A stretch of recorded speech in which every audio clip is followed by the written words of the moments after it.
সকাল বন্ধুরা, কেমন আছে তোমরা? আশা রাখছি সকলে খুব ভালো আছে। শিল্পী লাইফস্টাইলের ছোট্ট একটি ভিডিওতে তোমাদের সবাইকে জানাই স্বাগত।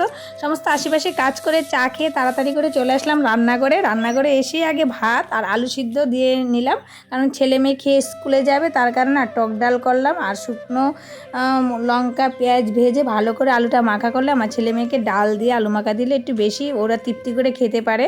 আর ডাল না রান্না করলে টক ডালটা বেশি একটা ভালোবাসে না। তবে আচ্ছা যাই হোক, আমি তাড়াতাড়ির জন্য করে নিলাম। আর মাছগুলি পরে রান্না করব, প্যাকেট থেকে ঢেলে নিয়েছি, কারণ ছেলে মেয়েকে আগে খাইয়ে দিয়ে স্কুলে পাঠাবো। তারপরে তো ছেলে মেয়ে প্রাইভেট থেকে চলে আসলো, স্নান করিয়ে দিলাম, ওদেরকে এবার ভাত খাইয়ে দিয়ে আমি স্কুলে পাঠিয়ে তারপরে মাছটা রান্না করতে যাব।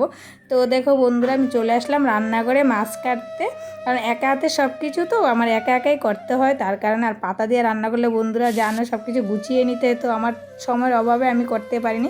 আর বাইরের প্রচুর রৌদ্র উঠেছে, তাকানো যাচ্ছে না।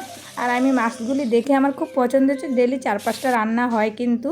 তো কি রান্না করেছি আবার তোমাদের সাথে শেয়ার করব, বিশ্বাস না করলে কত পদ রান্না করেছি। আর দেখো প্রচুর রৌদ্র, তো আমার এদিকে মাছের টমেটো আলু দিয়ে মাছ দিয়ে হয়েছে একদম। আর এদিকে দেখো আলু মাখা, উচ্ছে আলু ভাজার, টক, সাজনার তরকারি আর ভাত তো হয়েছে, তো 6 পদ। আর এখানে দেখো মাছ হয়ে রয়েছে, পুজো আশ্রা রয়েছে। আমার রান্না শেষ হলো 12:30 বাজে, এগুলো ধুয়ে টুয়ে তারপর স্নান করবো, প্রচুর রৌদ্র উঠেছে। তো বন্ধুরা যাই হোক, ভিডিওটা আর বেশি বড় করবো না, এখানেই শেষ করবো। যদি ভালো লাগে অবশ্যই একটা লাইক করে কমেন্ট করে চ্যানেলটাকে সাবস্ক্রাইব করে আমার পাশে থেকে আমি এইগুলি গুছাতে থাকি। তোমরা তাড়াতাড়ি চ্যানেলটাকে সাবস্ক্রাইব করতে থাকো। টাটা বন্ধুরা।